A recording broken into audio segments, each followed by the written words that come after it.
भक्ति मुक्ति के प्रदाता श्री कृष्ण की अनंत लीलाएं हैं। अब आप उनकी कोई उदारता और प्रेम की विलक्षण लीला सुनाए। श्री सुखदेव जी बोले, कृष्णा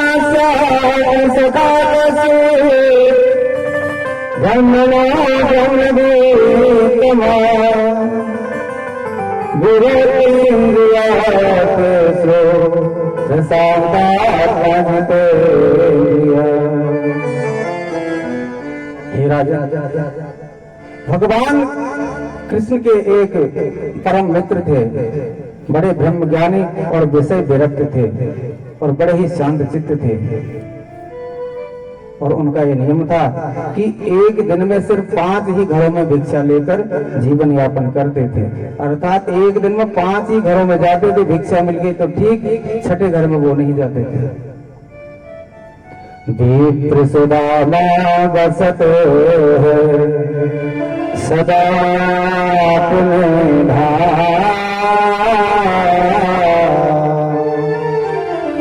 भिक्षा करो भोजन करे सदा जपे हरि नाम, ताकि धर्मी प्रतिव्रता गहे वेद की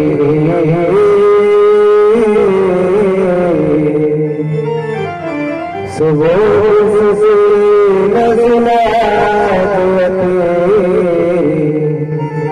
पति सेवा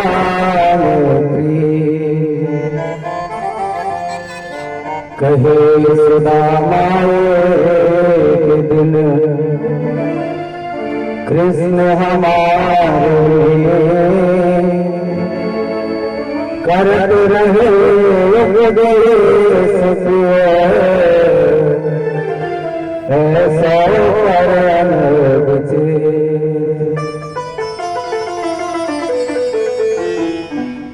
सुदामा जी गृहस्थ होने पर भी कभी संग्रह नहीं करते थे।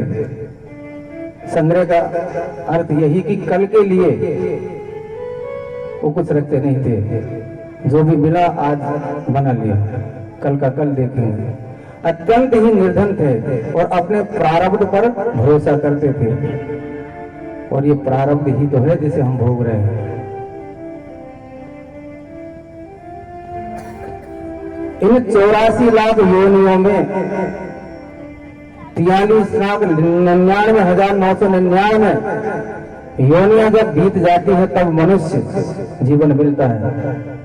क्यों मिलता है? 43,99,999 जन्मों में हमने जो अपराध किए, जो पाप किए, उस मनुष्य जन्म में हम उसको धो सके, उस पाप का प्रायश्चित कर सके। इसी को प्रारब्ध कहते हैं, पिछला। यहां पर जो करेगा उसको आगे बढ़ना है। भीष्म पितामह का उदाहरण सबको पता है। 100 जन्मों का भीष्म जी को याद था, फिर भी इतने बाण लगने पर भगवान को बुलाया और कहा कि मुझे 100 जन्म याद है, मैंने कभी ऐसा कोई कर्म किया नहीं, मुझे इतने बाणों पर लेटना पड़ेगा। भगवान ने कहा तुम्हारे 101 जन्म पहले के ये पाप है। तो ये प्रारब्ध का ही खेल सारा है। आज आप लोग यहाँ बैठे हो, ये भी आपका प्रारब्ध है। आपके कोई जन्म जन्म के पुण्य रहे होंगे जो उदय वो हो जब होते हैं तो भगवान की कथा कीर्तन में इंसान जाता है। तो प्रारब्ध पर सुदामा जी भरोसा करते थे। प्रारब्ध से बड़ी कोई चीज है भी नहीं। ये जो भी भोग रहे ये प्रारब्ध ही है। उनकी पत्नी सुशीला दरिद्रता की प्रतिमूर्ति किंतु पतिव्रता थी। एक दिन सुदामा जी ने उनसे कहा कि वो जो द्वारिका पति है ना कृष्ण, वो हमारे मित्र है। संदीप ने गुरु के यहाँ हम दोनों ने एक साथ ही शिक्षा ग्रहण की थी, लेकिन वो शायद हमें भूल गया है। पर सुशीला मेरे रोम रोम में कृष्ण अभी भी बसा हुआ है और हमेशा रहेगा। वो साक्षात परम ब्रह्म परमात्मा है, वो न जाने मुझ पर कब कृपा करेंगे। अब एक दिन सुशीला ने भूख प्यास से दुखी होकर कांपती हुई पतिदेव के पास आई और मुरझाए हुए मुंह से बोली, क्या? नमो ब्रह्माण भगवते सकापति ब्राह्मण शरणस्य भगवान सभा। ये प्राण प्रिय भगवान श्री कृष्ण लक्ष्मीपति आपके सखा है और वे ब्राह्मणों के परम भक्त है। आप उनके पास एक बार हो आए। वे दीन बंधु है, भक्तों की इच्छा जरूर पूरी करते हैं। आप मेरे कहने से एक बार द्वारकाधीश जी के पास चले जाए, एक बार उनसे मिलकर आ जाओ। सुदामा जी ने हमेशा की तरह आज भी उनकी पत्नी सुशीला की बात नहीं सुनी और अपने जप में लगे रहे। सुशीला ने सुदामा जी के पास आकर पुनः बोलना शुरू किया। कहत सुशीला संदीप ने गुरु के पास, तुम्ही तो कहे हम पढ़िया एक साध है। द्वारिका के गए हरि दरिद्र हरेंगे पिए, द्वारिका के नाथ अनाथन के नाथ है। हे प्रिय, आप ही ने तो कहा है हम संदीप ने गुरु के यहाँ एक साथ पढ़े हैं। इसलिए हे प्राणनाथ, आप एक बार द्वारका जाइए, आपके वहां जाने से वो हमारी दरिद्रता को भर लेंगे, क्योंकि वो द्वारिका के नाथ है और अनाथों के भी अनाथ है। आवाज सुशीला के बार बार कहने पर सुदामा जी को जाप में बाधा होने लगी, लेकिन सुशीला अपनी बात पर अड़ी रही। अब जब अड़ी रही तो सुदामा जी को क्रोध आया और क्या बोले? शिक्षक हो सर्व जग को ताको कहा अब देते शिक्षा। शिक्षक हो सगरे जग को प्रिय हो कहा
हे प्रिय, इस संसार को शिक्षा देने वाला मैं गुरु हूँ।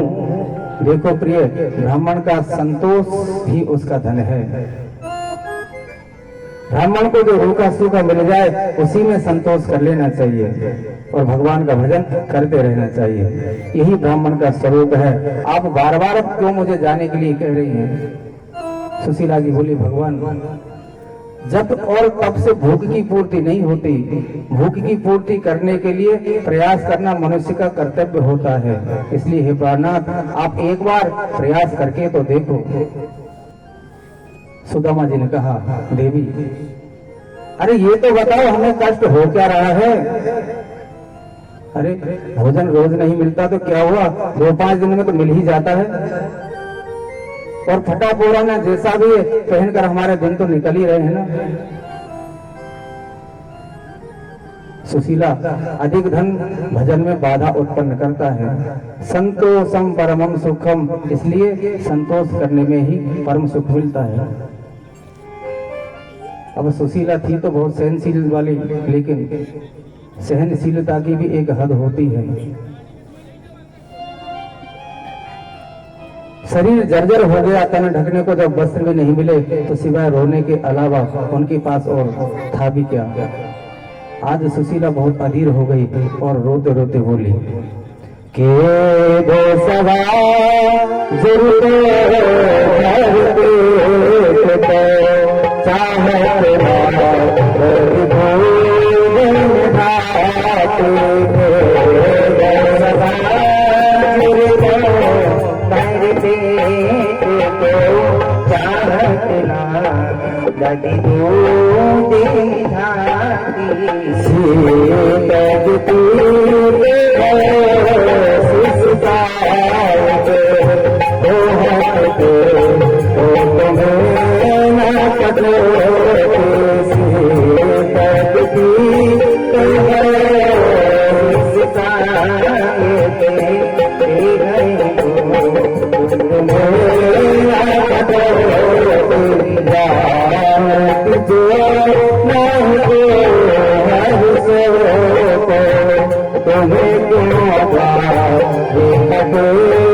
स्वामी, यदि जो अनाज गरीब लोग खाते हैं वो भी हमें एक समय मिल जाता तो भी मैं आपको वहां भेजने के लिए बाध्य नहीं करती। प्राणधन, हमें दूध और मिठाई की जरूरत नहीं, हमें केवल एक समय का भोजन मिल जाए, बस यही हमारे लिए काफी है। और अगर मुझे ये पता नहीं होता कि कृष्ण तुम्हारे मित्र है तो मैं तुम्हें वहां नहीं भेजती, क्योंकि जब से मैं यहाँ आई हूँ फूटो तवा और टूटी कटौती, मैंने ये फूटा तवा देखा है और ये आटा गूंदने की कटौती है ना, ये भी फूटी ही देखी है। इसलिए प्राणधन, एक बार आप अपने परम मित्र की शरण में जाओ। वहां जाकर आप भले ही कुछ कहना मत, कुछ मांगना मत, अपना स्वाभिमान मत गिराना, बस आप जाओ और उनसे मिलकर उनके दर्शन करके वापस आ जाओ, क्योंकि उनके दर्शन करने मात्र से ही प्राणी की सारी समस्याएं दूर हो जाती है। इसलिए आप जाओ। आज सुदामा जी को बार बार कह रही है सुशीला जी, परेशान हो गए सुदामा जी, फिर बोले छान सके जग तो लगी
द्वारिका जाहू जी द्वारिका जाहू जो 8वां याम अर्थात 8वां पहर आपने यही एक अनुठान रखी है।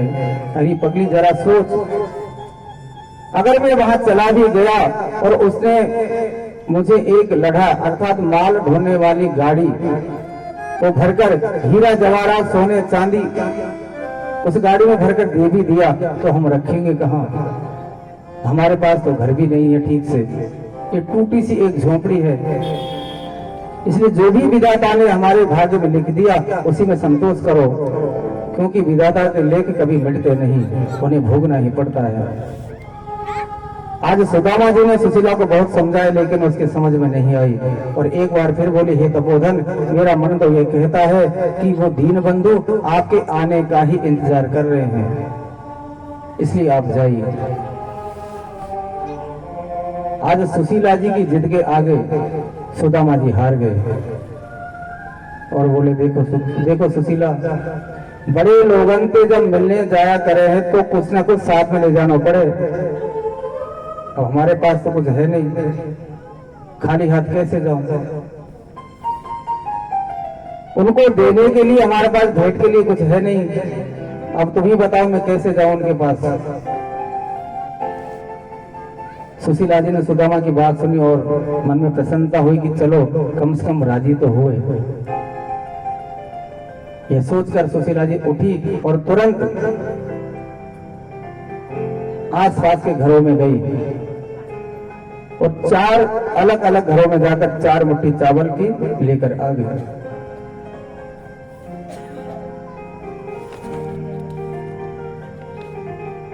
और एक पोटली में बांधकर सुदामा जी को देकर बोली, हे स्वामी, अब आप चले जाओ। यह भेंट आप अपनी तरफ से मत कहना कि मेरी, ये कहना तुम्हारी भाभी ने भेजा है। आप अपनी तरफ से कहकर अपने स्वाभिमान को मत गिराना। आप कहना, भैया कृष्ण, ये तुम्हारी भाभी ने तुम्हारे लिए कुछ भेंट भेजी है। आज सुदामा जी ने चावल की पोटली ली और द्वारिकापुरी के लिए चल दी। चले श्याम सुंदर से मिलने सुदामा, गाते चले मन में हरे कृष्ण राम। चले श्याम सुंदर से मिलने सुदामा, गाते चले मन में हरे कृष्ण राम। हरे कृष्ण राम, हरे कृष्ण राम, हरे कृष्ण राम, हरे कृष्ण राम। श्याम सुंदर से मिलने सुदामा, गाते चले मन में हरे कृष्ण राम।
चले सुदामा।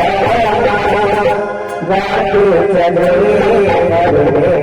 हरे कृष्ण जगे श्याम सुंदर से मिलने सदा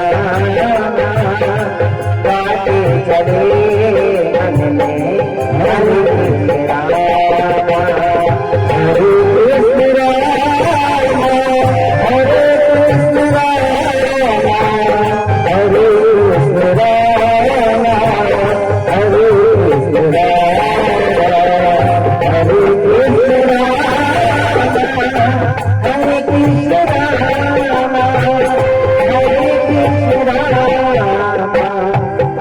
कृष्ण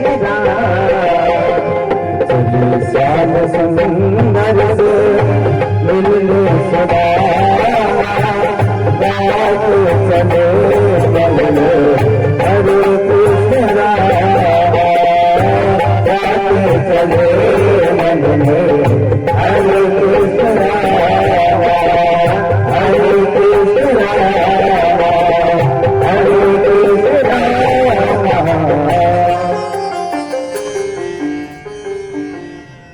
आज सुदामा जी ने चावल की पोटली अपनी बगल में दबाई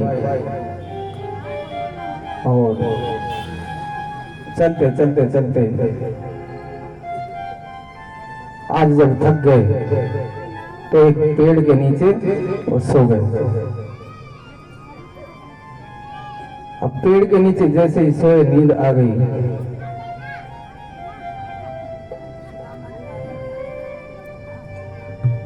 नींद जब आ गई उधर मेरे कृष्ण को जब पता चला तुरंत वहां से दौड़े और सुदामा जी को अपने हाथों से उठाया और द्वारिका में जाकर सुला दिया। बोले कृष्णचंद्र भगवान की। और भगवान अपने महलों में आ गए। आज जैसे ही सुदामा जी की नींद खुली उन्होंने देखा, अरे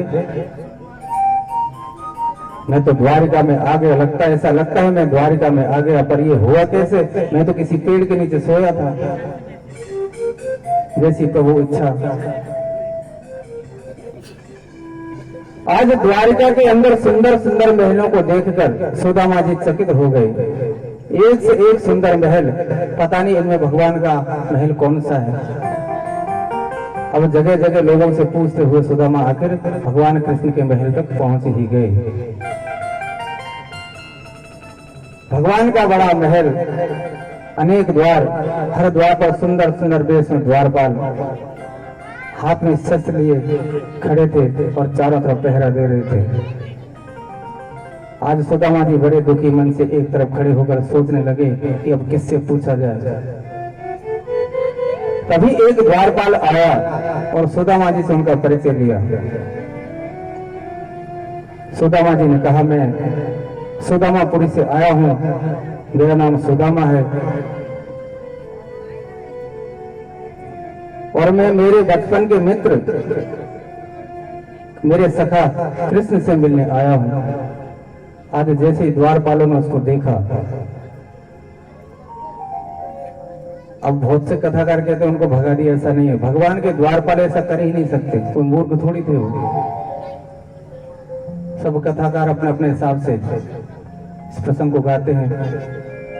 आज जैसे ही भगवान के द्वारपालों ने सुना, तुरंत भगवान के पास सूचना देने के लिए पहुंचे।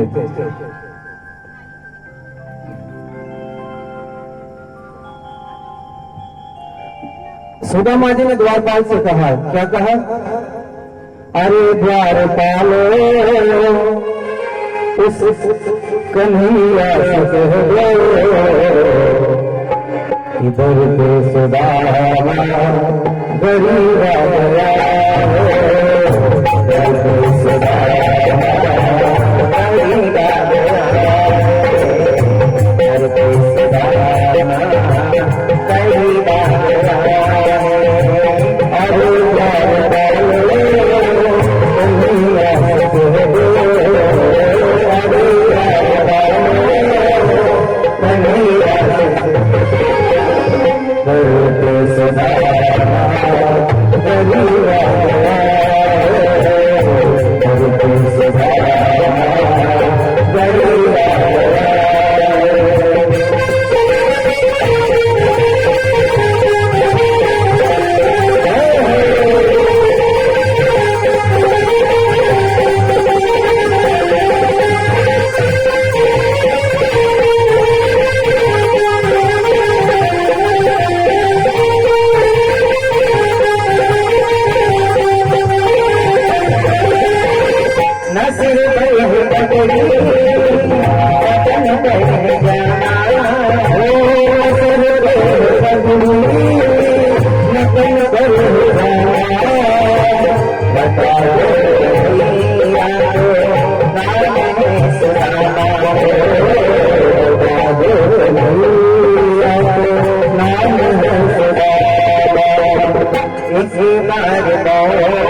ये जाकर कह दो तुम एक बार मौन से, ये जाकर कह दो मिलने सखा नसीदा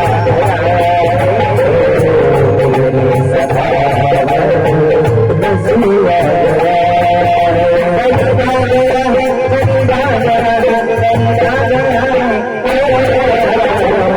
दर पे सुधा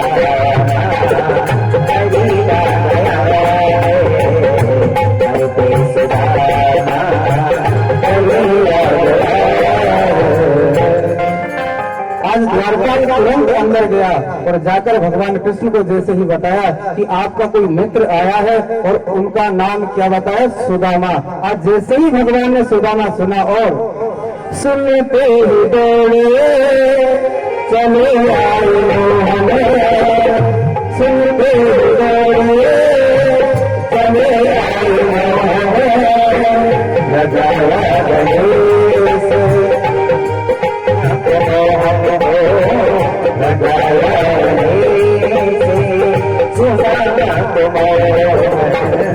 हुआ तुम्हारे को बड़ा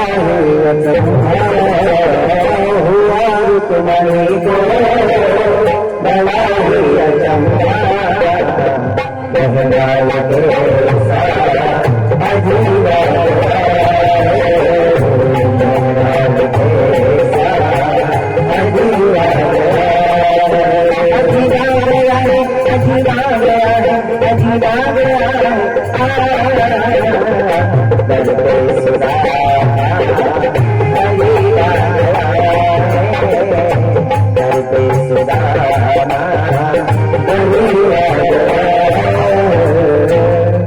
आज जैसे ही द्वारपाल की बात भगवान ने सुनी और वहां से दौड़कर दरवाजे तक आए और सुदामा जी को अपने गले लगाया और ले जाकर अपने महल में आए और अपने सिंहासन पर बिठाया। बराबर में अपने सुदामा बिठाए, बराबर में अपने सुदामा बिठाए,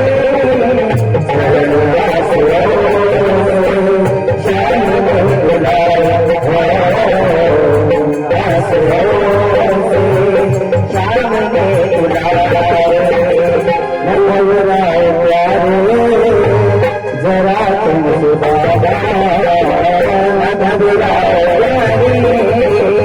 सका तुम सुदामा खुशी का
सुदामा जी महाराज की। आज भगवान ने सुदामा जी को ले जाकर अपने आसन पर बिठाया और जल की जरूरत ही नहीं पड़ी, अपने नेत्रों के जल से ही आज भगवान ने उनके चरण धोए। रुक्मणी और जो आदि सारी रानियां थी, पटरानियां थी, उनको बहुत ही अचंभा हुआ कि ये ऐसा कौन सा दोस्त है जिसके लिए ये त्रिलोकी के स्वामी आज रो रहे हैं। भगवान सुदामा के चरण पखार रहे हैं और चरणों की दशा देखकर भगवान ने कहा, क्या कहा? ऐसे बिहार सो पदे कंटक जा वे लगे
आज भगवान श्री कृष्ण ने सुदामा के चरणों का अभिषेक अपने आंसुओं से किया और सभी महारानी और रानियों को उसका चरण रख पिलाया। फिर सुदामा जी को सुंदर सुंदर भोजन कराए और अपने पलंग पर सुलाया और भगवान उनके पैर दबाने लगे। और जो रानियां थी वो भगवान की जितनी भी रानियां थी वो सुदामा जी को पंखे से हवा करने लगी।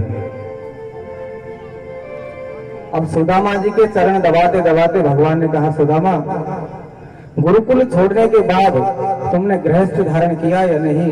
तुमने विवाह किया या नहीं? सुदामा जी बोले, भैया कृष्ण, मैंने विवाह कर लिया। भगवान ने कहा, भैया सुदामा, ये जो सब आपकी सेवा में लग रही है ना भैया, ये सब मेरी धर्म पत्नियां है और मैंने भी 16,108 विवाह किए। जैसे ही सुदामा ने 16,108 सुना, उठकर बैठ गए और कृष्ण को गले से लगाकर बोले,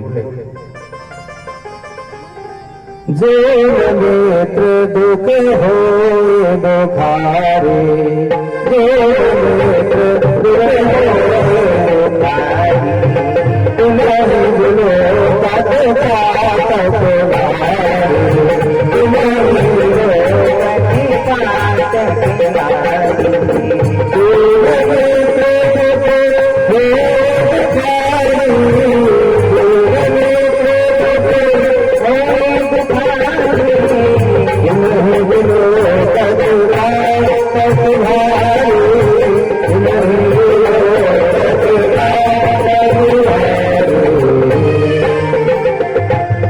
तुम्हारी मित्र का दुख देखकर दुखी नहीं हो, उससे बड़ा कोई पाप नहीं। अगर किसी का मित्र दुखी है और उस मित्र के दुख को देखकर वो दूसरा मित्र अगर दुखी ना हो, तो इससे बड़ा कोई पाप कोई और है नहीं। भैया कृष्ण, मैं तो एक ही पत्नी का पालन पोषण नहीं कर पा रहा, फिर आप इतनी सारी पत्नियों का पालन पोषण कैसे कर रहे हैं? आपको कितना कष्ट हो रहा होगा भैया, मैं समझ सकता हूँ। मैं तुम्हारे कष्ट का अनुभव कर रहा हूँ भैया, मैं बहुत दुखी हूँ। पर एक बात बता कृष्ण, तुम कैसे इन सबका पालन पोषण कर रहे हो? सुदामा जी ने आज जैसे ही का भगवान हंसे, बात को पलट दी और कहा भैया सुदामा, भाभी कुशल तो है ना? और हमसे तो अभी तक उनका परिचय हुआ नहीं। सुदामा जी ने कहा भैया वो आपसे भली भांति परिचित है, मैंने उनको आपके बारे में बताया हुआ है और आज उन्हीं के कहने पर मैं आपसे मिलने आया हूँ। आज कृष्ण ने जैसे ही सुना तो कहा कि अगर भाभी ने मुझे आपको भेजा मुझसे मिलने के लिए तो जरूर कुछ ना कुछ भेंट उन्होंने भेजी होगी। आज भगवान के मुख से जैसे ही सुदामा जी ने सुना, चेहरे का रंग उड़ गया और जिस कांक में चावल की पोटली दबा रखी थी उसे और टाइट कर लिया और कड़ा उसको कर लिया और बोले भैया कृष्ण, हम तो गरीब है, दरिद्र है, तुम्हें देने के लिए हमारे पास कुछ है नहीं और इसीलिए मैं संकोच के बस आना ही नहीं चाह रहा था, पर तुम्हारे दर्शनों का लोभ और सुशीला की जिद मुझे यहाँ तक ले आई। सुदामा की बात सुनकर भगवान कृष्ण बोले, श्याम कहो मुस्काए सुदामा सो, चोरी की बात में हो कभी आज जना भूलना तेरे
सुदामा, तुम्हारे बचपन का स्वभाव अभी गया नहीं। गुरु माता के यहाँ जो गुरु माता ने चने दिए थे वो तो तुमने अकेले अकेले चबा लिए थे और यहाँ जो हमारी भाभी ने हमारे लिए जो भेंट भेजी है तुम उसे भी देना नहीं चाह रहे। ये कहकर भगवान ने सुदामा जी की बगल से वो छठ से वो पोटली निकाली और उसको खोला और उसमें से चावल खाने लगे। पहली मुट्ठी खाई हर ने पहला ले दीना, पहली मुट्ठी खाई पहली मुट्ठी खाई हर ने पहला ले दीना, पहली मुट्ठी खाई हर ने पहला ले दूसरी बार हाथ पकड़ा सकते वाला, दूसरी बार हाथ पकड़ा सकते वाला, दूसरी बार हाथ पकड़ा सकते वाला, आज भगवान ने जैसे ही चावल की एक मुट्ठी खाई, सुदामा जी को एक लोक का राजा बना दिया। आज जैसे ही दूसरी मुट्ठी खाने लगे, तुरंत रुक्मणी जी ने उनका हाथ पकड़ लिया और कहा, नाथ, 3 लोग तो सारे ही होते हैं, तीनों ही तुम अपने मित्र को दे दोगे तो तुम कहां रहोगे। हाथ पकड़ प्रभु को कमला कहनाथ, कहा तुमने चितधारी, कंदुल खाए मुठी एक दिन, सर्व संपदा नाथ बिहारी, रंग ही आप समान कियो, तुम चाहत आपन हो भिखारी। रुक्मणी ने कहा, हे नाथ, आपने एक मुट्ठी कंदुल खाकर आपके मित्र को एक लोक के संपूर्ण समस्त ऐश्वर्य आपने उनको प्रदान कर दिए। अपने गरीब मित्र को आपने अपने समान बना लिया। अब क्या और चावल खाकर क्या दरिद्र होना चाहते हो?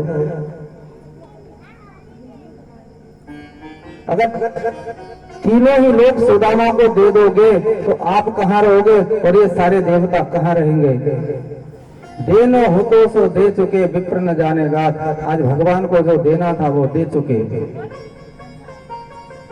आज भगवान ने सुदामा जी का बहुत आदर सत्कार किया।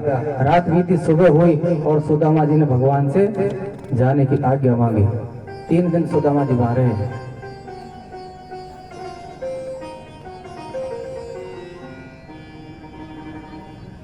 सुदामा जो भगवान से मिलने गए उस दिन था अक्षय तृतीया।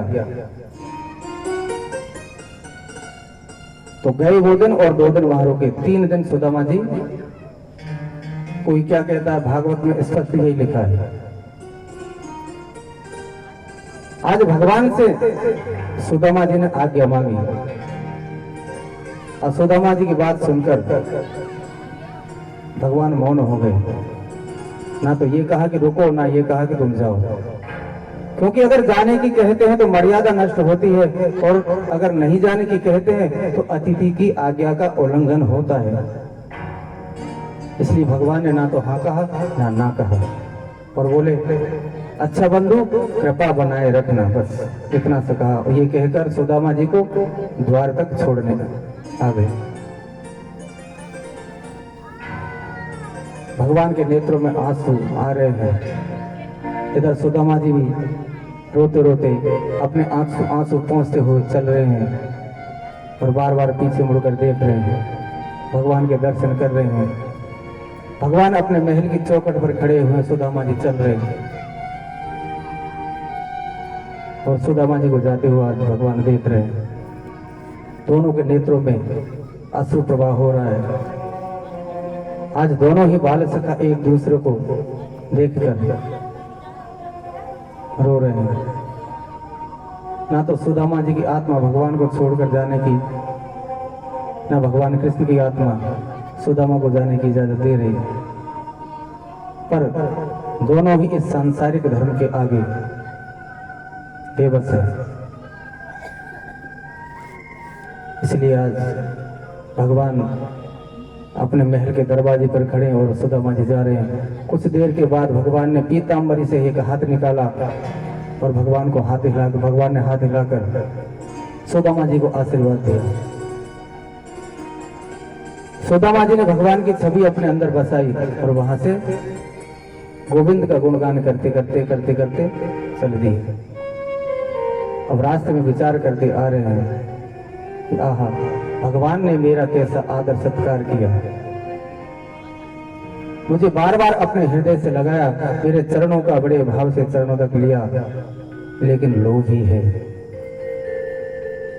सारी ऐश्वर्य और संपदा होते हुए भी मुझे कुछ दिया नहीं।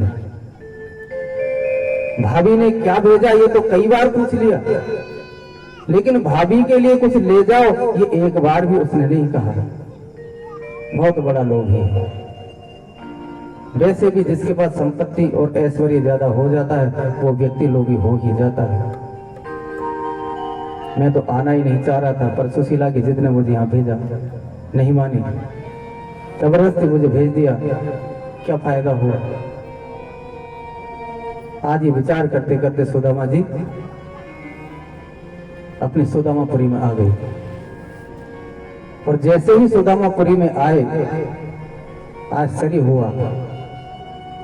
पूरी सुदामापुरी द्वारका के जैसी सुंदर बनी हुई, चारों तरफ महल ही महल। आज जैसे ही सुदामा ने चारों तरफ महल देखे, बेसोई राज समाज बनो बाजू धने मनसा धन लायो दो परे कहीं मारे भूल के आप द्वार पायो कब सब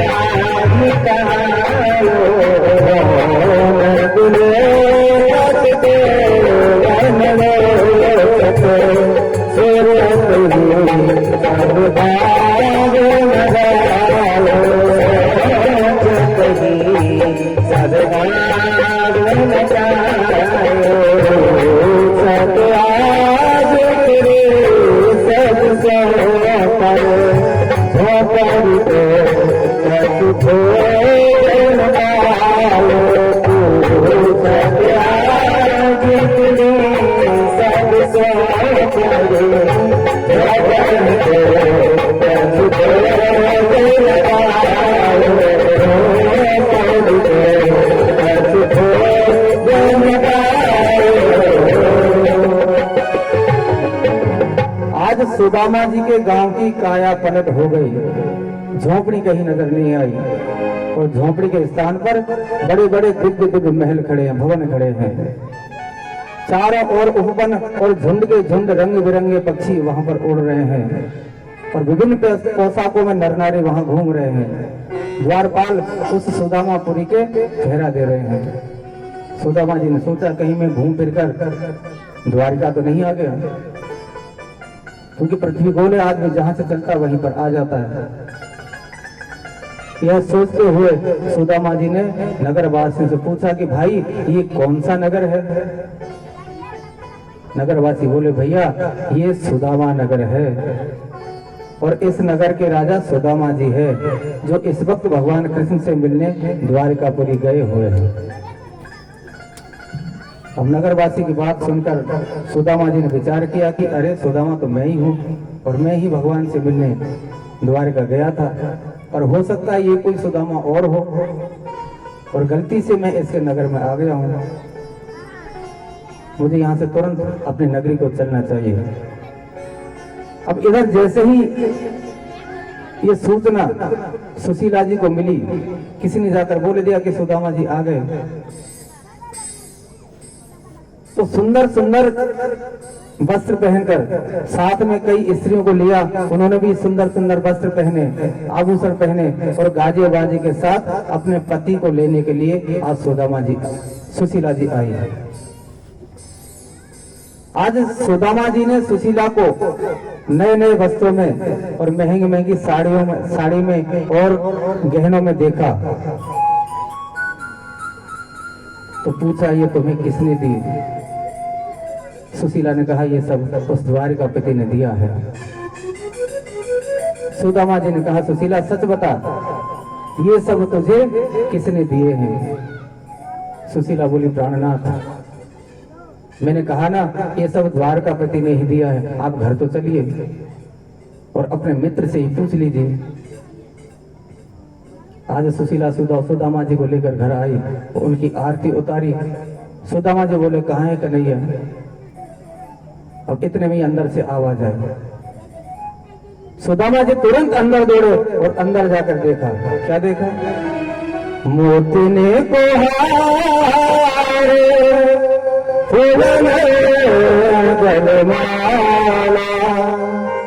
रतन सिंहासन बैठे रतन सिंहासन बैठे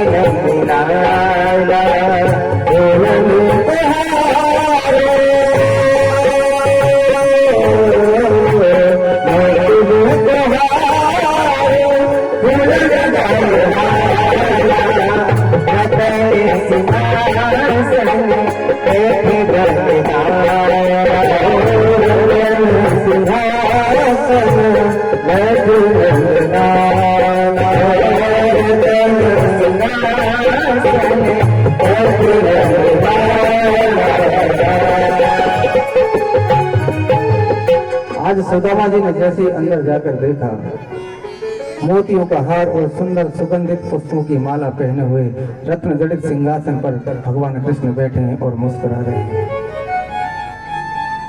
भगवान को देखकर सुदामा जी रो पड़े। आज जैसे ही सुदामा जी ने भगवान को देखा, मुख से कुछ बोला नहीं गया।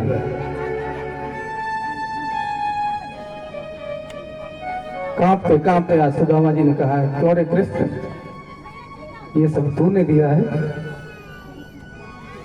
कृष्ण बोले, क्यों, मैं दे नहीं सकता क्या? सुदामा ने कहा, नहीं प्रभु ऐसा नहीं है, आप अंतर्यामी है, त्रिलोकी के नाथ है आप क्या नहीं दे सकते प्रभु, सब कुछ आपके पास है। पर प्रभु मुझे ये सब नहीं चाहिए था, मुझे तो बस आपकी कृपा ही चाहिए। वो ही काफी है। भगवान बोले सुदामा ये सब मैंने तुझे नहीं मेरी भाभी को दिया है। इतना सुनते ही सुदामा जी और सुशीला जी फूट फूट कर रोने लगे। भगवान के चरणों में हाथ दोनों गिर गए। भगवान ने दोनों को आशीर्वाद दिया और कहा सुदामा गलती मेरी नहीं, गलती तेरी रही जो तू इतने दिन कष्ट पाया। पहले भी तो आ सकता था ना।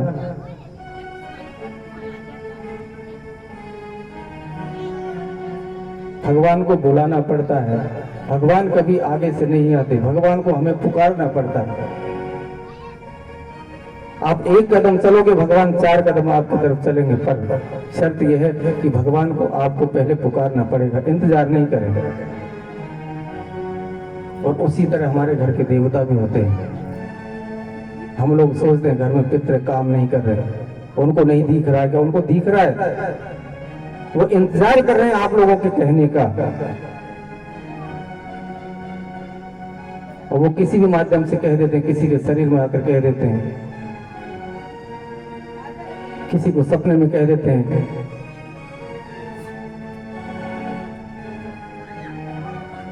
और पहल हमें ही करनी पड़ती है। किसी के पितृ अगर नाराज हो, गंगा स्नान कराओ, पाटा भराओ, बिठाओ उनको, बस प्रसन्न। हर अमावस को, त्योहार को भोग लगाते रहो। उसके बाद भी आप ये मत सोचना कि हमने स्नान करा दिया, बिठा दिया, तो वो काम कर नहीं करेंगे। जब तक आप उनको कहेंगे नहीं, तब तक काम कोई नहीं करता। भगवान ने कहा सुदामा तुमने आने में देरी क्यों की? ये सब गलती तुम्हारी है, जो कष्ट तुम्हें भोगना पड़ा वो सब तुम्हारी गलती से हुआ। तुम पहले भी तो आ सकते थे ना। सुदामा ने कहा प्रभु मुझे बस आपकी भक्ति चाहिए थी, इसलिए मैं नहीं आया, ये सब तो मेरी पत्नी को चाहिए था। आज भगवान ने दोनों को आशीर्वाद दिया और वहां से अंतर ध्यान हो गए। भगवान के जाने के बाद जितनी भी धन संपत्ति थी सुदामा जी ने उसे भगवान की सेवा में लगाई, और दोनों पति पत्नी शांतिपूर्वक रहने लगे। फिर एक दिन सुदामा जी ने कहा सुशीला ये दौलत, ये शोहरत, ये मकान, ये महल, ये सब तुझे ही मुबारक। मैं मेरे कृष्ण के भजन के लिए वन में जा रहा हूं। सुदामा जी ये सब छोड़कर वन की ओर चल दी। भागवत में ये लेख नहीं उनके कितने बच्चे थे, पर किसी अन्य ग्रंथ के अनुसार इनके 27 बच्चे हुए सुदामा जी के। भागवत में ये इसका उल्लेख नहीं, पर क्योंकि ये जो कथाएं हम सुनाते हैं ये केवल भागवत की नहीं, कई जगह के हमें कई शास्त्रों को इसमें मिलाना पड़ता है। 27 बच्चे उनके हुए और इस तरह से ये सुदामा चरित्र पूरा हुआ। जो लोग सुदामा की कथा सुनते हैं वो कर्म बंधन से छूटकर भगवान की भक्ति प्राप्त करते हैं। बोलिए सुदामा जी महाराज की जय, कृष्णचंद्र भगवान की जय। जय श्री राधे, जय जय श्री राधे।